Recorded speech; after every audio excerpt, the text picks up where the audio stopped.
being what Dollface6 is. I was in the Marine Corps over 10 years ago. I was on a special female team where they picked some 50 girls from the West Coast to go to Afghanistan to engage the women and children. I know. I got the call sign Dollface. So, like, Lifetime hasn't done a movie about this? Not yet. This is the beginning, so Netflix hasn't gotten in touch quite yet. But I got the name Dollface on an engagement where the women and children did my makeup. It was interesting being from Los Angeles, you know, growing up across the street from Sony Studios for makeup to be what I wanted in rural Afghanistan. Alright. So there's some background on Dollface6. I'm also a historian, and my specialty is Clash of Civilizations and end of history. Are you familiar with those? Well, I take an interest in those subjects. Great. Sure. So maybe we'll start with some true or false. War is fought between cultures, not countries. I don't think that's a yes or no answer. I think there are a lot of. I don't think there's one reason that people have wars. Very often wars are resource wars. They're not necessarily based on cultural civilization disagreements. I favor a lot of the ideas of Jared Diamond, a lot of times geographically. Great, so more resource oriented. I see it more as, Frank Herbert Dune thing. The topography, the geography, the available resources. I mean, you could say there's a cultural element because I think Diamond really argues that that is what really shapes the culture that develops in a region, what resources are available to develop the technology base and the resource base. So yeah, you have a cultural element, and sometimes it's more about culture, but generally I don't think that it can ever be completely replaced. Fair enough. That's a great response. Ultimately, everywhere in the world will be a democracy. Ultimately, everywhere in the world will be a democracy. Will be? Basically, we can start with the sort of the predecessor question is, history is linear, thus everywhere in the world will eventually be a democracy. The only way to stop yeah, again, that's one of those, you can't just say yes or no to that. There are a lot of possible futures if you look at the direction that things are going in and that things have historically gone in. This has been a very brief blip in the human timeline where this thing called democracy had such a wide spread to so much of the globe. More typically, humanity has lived in various forms of authoritarianism, whether it's monarchy, whether it's theocracy, whether it's totalitarianism. There is something slavish in human nature that causes people, even in democracies, to very often follow the pattern of worshiping the big ape, the big alpha. And we see it in our own society today, very much in this election. I agree.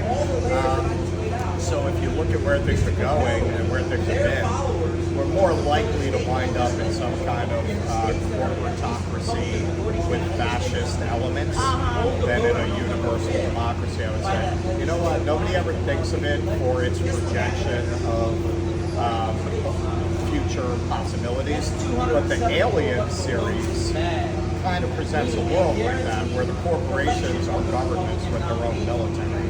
That's what they're doing. They're on a mission for a corporation. How long have you thought that specifically? Because a couple of years ago, while I was studying, actually, I thought my prediction was that corporations would become sovereign, that they would become the equivalent to nation states. Do you think that's something that is happening now or will be possible in the future? I think it's definitely happening now. I think ultimately, if you look at a lot of this kind of weird stew of, Silicon Valley, techno, feudalism kind of thinking, a lot of that seems to be going in the direction of installing an autocrat or installing some kind of monarch to act as a figurehead for the restoration of a feudal system where the corporations are fiefdoms. I have not had this specifically parallel conversation to what I also think is going on, so I really appreciate you describing it with the language that you are, because yeah, I feel like we're already, it appears, it's like sort of the mirage of democracy is another thing I'm working on right now, and what I'm observing is more feudalistic than what we think we have, what we think our autonomy is as citizens in the United States, and yeah, I think there's just a mirage of democracy. Right, and it's never been more clear than in this election, where you have what I would call a deep state avatar facing off against the narcissistic pluribird. Where is the choice of the people? If you look at their policies, people don't favor this militarism. Right. People don't favor what's happening in Gaza. Right. People don't favor our policy in Ukraine. So what democracy exactly? That's why they spend so much time on culture war. Because without it, the nakedness of their platform would just be obvious. What would they run on if they didn't have culture? Nobody likes anything that they stand for. Yeah. Are you familiar with what's going on in Afghanistan at all since the withdrawal? Are you aware that we're sending $40 to $87 million a week to the Taliban? I did not know that. I'm hoping to share that with more people today, because it's information that stuns. I was stunned when I found out, and it's not shown in the media, and I think it's important for people to know what what our tax dollars are being spent on. Well, when you look at things like that, you start asking about democracy. People don't realize how much of the statecraft, so to speak, of modern states, it's just like the old empires where they would buy off hostile barbarians, particularly as those empires grew weaker, too weak to challenge them militarily. They would essentially, in order to keep them loyal or to keep them from attacking in the periphery, they would buy them up. So it doesn't surprise me to hear that. I just hadn't heard it. Yeah, I was pretty blown away when I found that out. And I guess it's because we are just paying for Afghanistan not to fall apart, would be the most comforting scenario. But there is a resistance in Afghanistan, and it's made up of the remnants of the government, and it's made up of the remnants of the commandos and the military and all that. I personally wonder if I were sending money to the Taliban, I want to know whose idea that was. I'm investigating it right now. When the president fled on August 15th, 2021, the resistance still identifies the former vice president as the president of Afghanistan today. So, the Taliban's an illegitimate government, and we're talking about Gaza, we're talking about Ukraine, and I almost kind of feel like Afghanistan has kind of fallen out into the periphery, and so I'm hoping to be able to share that with people who care about those concepts. But what do you think?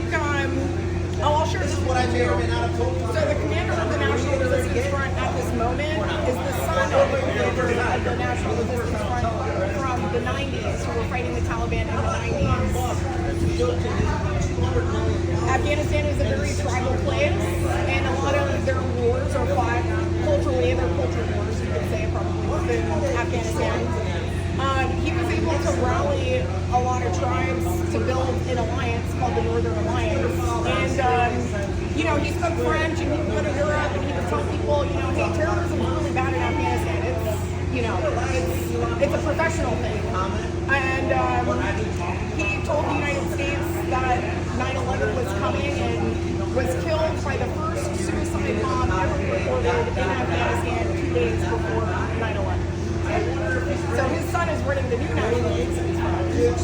It's just seems like the wheel just turned one full direction. Do you have any thoughts on any of that? I am a prime directive guy. We should not be interfering in these people's countries and cultures and civilizations. Most of them are not a threat to us, particularly in the United States, and we're not even in Europe. You can't get to us. We are in an ocean that even a major power would not really feasibly be able to invade the United States. So why are we fucking with these people? Leave them alone. Leave them alone. Let them hash it out.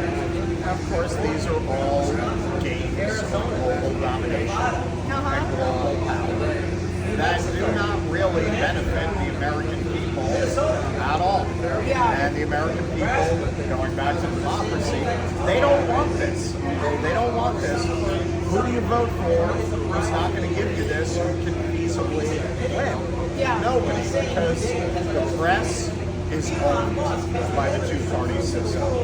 And the population, particularly those who are most likely to vote, are very tied into those narratives and completely brainwashed. They have been convinced that they, as a people, do not have the right to question the system, and that if you do question the system, you're impractical. You're a fairy dust.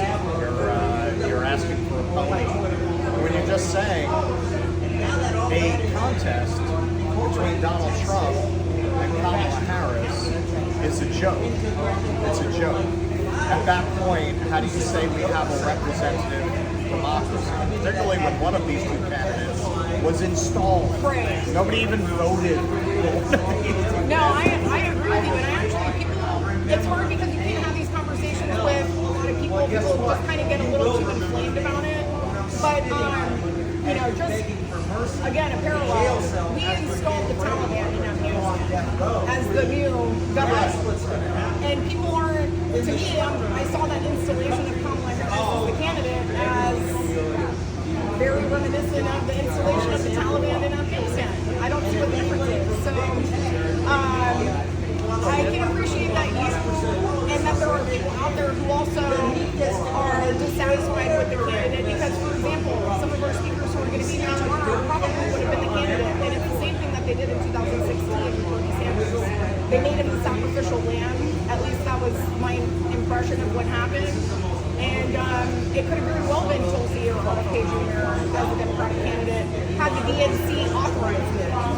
So, yeah. Well, I've seen that quite a lot. I mean, you look at Tulsi, and she's very much somebody who reflects the experience of millions of people who started out Democrats, who supported Bernie Sanders, and once they saw what lengths the media and the party were willing to go to make sure that he did not become the nominee as president, you couldn't unsee it. I mean, that was it. You had certain people who cared more about the approval of a certain type of very in the bubble here who just went, okay, I'm with her, sure, whatever.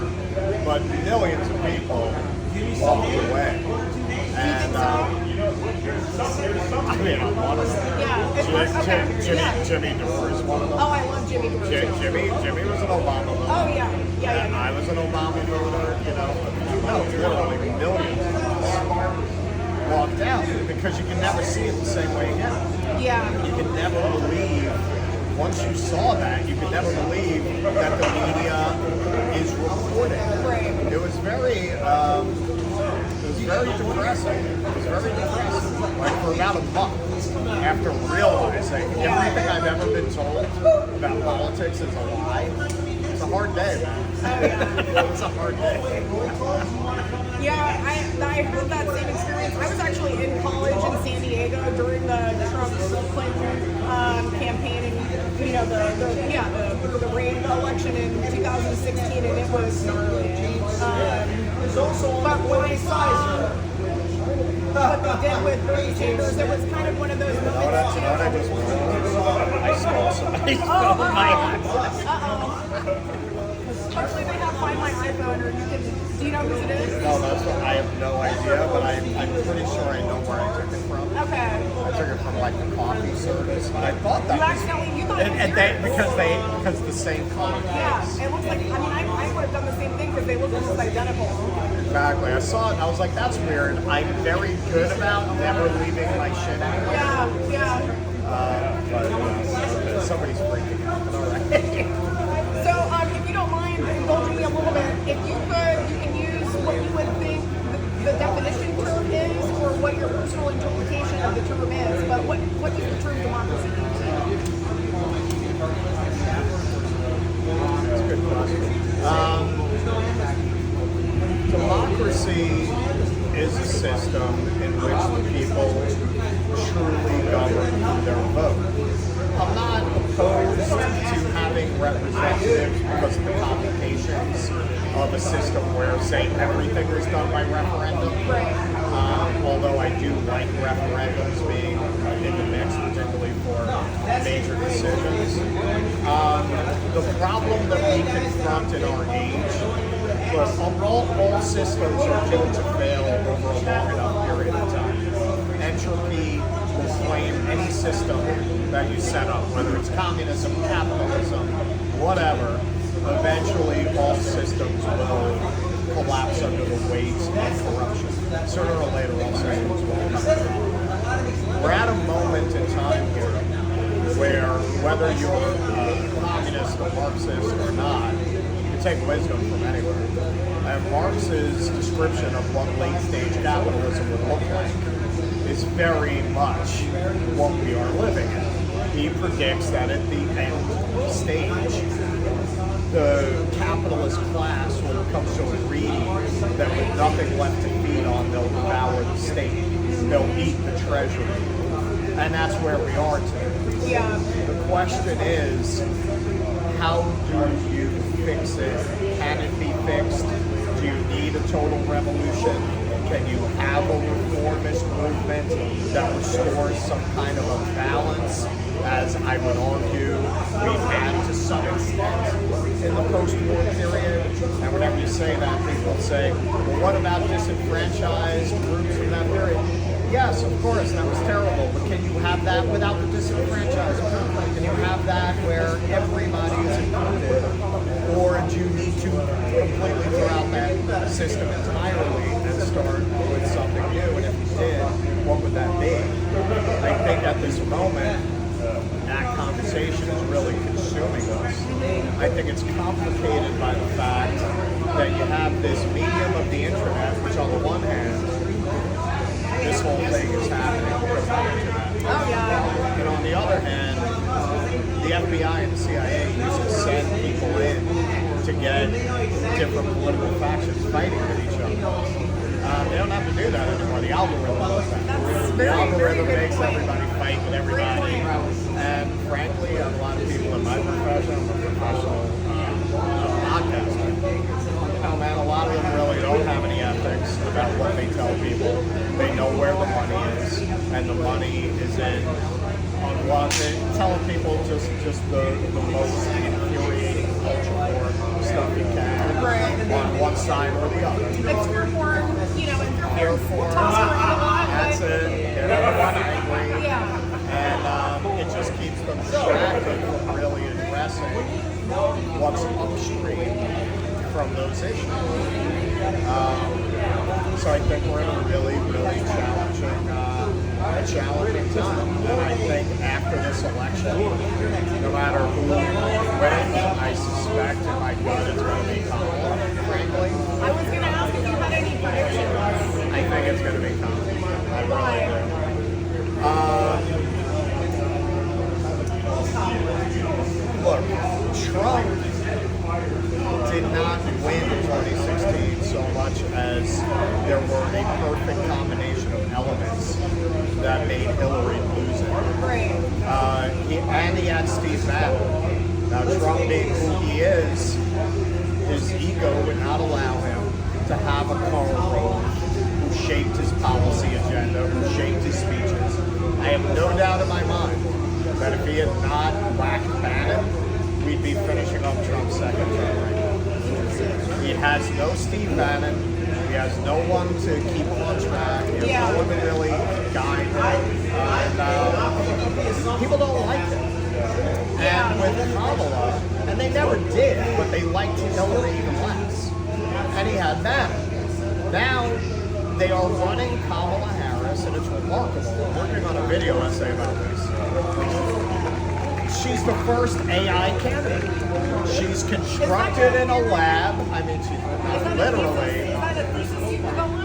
My thesis is basically, if you look at, if you've ever seen the movie adaptation of Eric Bogosian's Talk Radio, they added something into it. You know, his character is based on what was his name? Alan Burke, I think his name was. He was kind of a proto shock jock who got assassinated in the parking lot outside his radio station. And he was kind of an early, almost walking down junior, screaming at the audience, that kind of thing. And so Talk Radio is based on this guy, and it shows a flashback in the movie of who he displaced. And he displaced one of those morning drive time, very innocent, old school horns and whistles and sound effects. That's who he displaced. And then at the end of the movie, he's displaced by something that terrifies him. That's the next step. I gotta go watch that movie. I've never seen it. That's what Kamala Harris is to me. Joe Biden, he was an empty suit. He was a deep state puppet. Because of COVID, they ran his campaign from a basement where he didn't have to say very much of anything. And to me, Kamala is the next logical step in the devolution of our politics from there. Biden proved that you could run a campaign without saying very much or doing very much. Kamala is the next step in that devolution. You can get elected without getting a vote and without really saying very much of anything, and without doing any real interviews with anybody. They saw, my partner on my show, Kate, often points this out, there was a poll that was released before Biden dropped out that showed a generic Democrat would beat Trump. This might be. Hey, I think I stole your phone. This is the person's phone I have. Hello? Hello?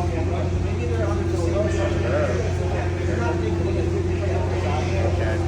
I think they have the wrong number. So yeah, that's. The language that you use, I love the language that you use.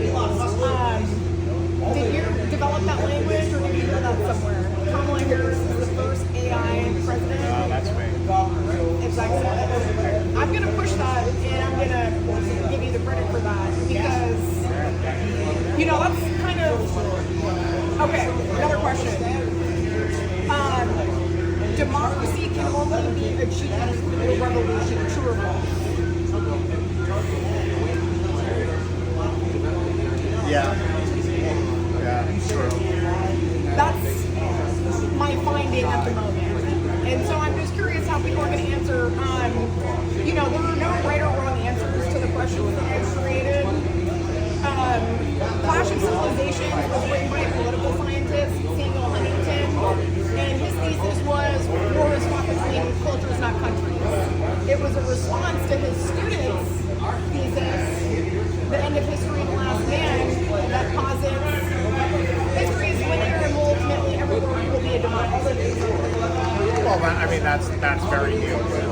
So I'm asking people what they think. You know, I'm just creating true false statements, and there are no right or wrong answers, but that's how I'm kind of getting a sample for what I think is going on without identifying people's parties, because I feel like it's ambiguous enough that people can answer honestly without feeling like they have to censor themselves.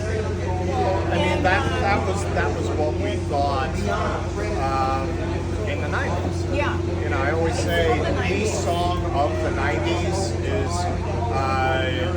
Right Here, Right Now. Yeah. That is the song, and people really thought that. They thought it's the end of history. Right, and we're waking up from history. Yeah. And we're going to move into this kind of global democratic capitalism. And the rising tide is going to lift all the boats. And here we are. Did that happen? Yeah. You had a 10-year period of relative peace and prosperity where that seemed feasible. And then, you know, I mean, only half joking, but half joking. The night of the Bush-Gore election, we wound up on the wrong side of a quantum split. We went into the bizarro universe, and the country has never been right after that night. Yeah. Things have never been good in America again. Do you think that if everywhere in the world was a democracy, there would be no war?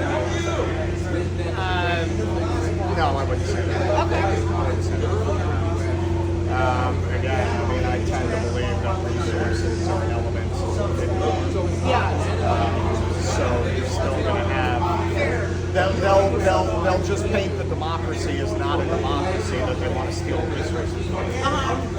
Say, oh, they're not really. It's a dictatorship. They'll call it a dictatorship. Like whatever excuse they need. Right. Go steal the resources. They'll use it. I love our conversation so far, so I thought, you know, maybe you might be interested in that. No, I found it really interesting when she answered that way. Yeah, I wouldn't. I mean, you can't say a self-contained country cannot have a democracy amongst its own. It's not true. Yeah. With communism, there are economic issues with being a sole communist country because you need trade. But with democracy is not even an economic arrangement per se. Right. So why can't you have a democracy? Exactly. I think that's just, you know, from her and asking what the term democracy means to you, it always comes from a place of personal experience, I've found. So her experience as somebody who has lived a persecuted and subjugated life is that, sure, you guys think you guys have democracy, but you don't because we don't, kind of thing. I can understand. Yeah. But I don't think it's logical. And just sort of technically even speaking too. All right, I gotta find All right. all those things. Thank you so much. It was such a pleasure to meet you. Very nice meeting you. If you have a minute after you take the call, I would love for you to sign my desk book. Oh yeah. You'll be my first signature for the day.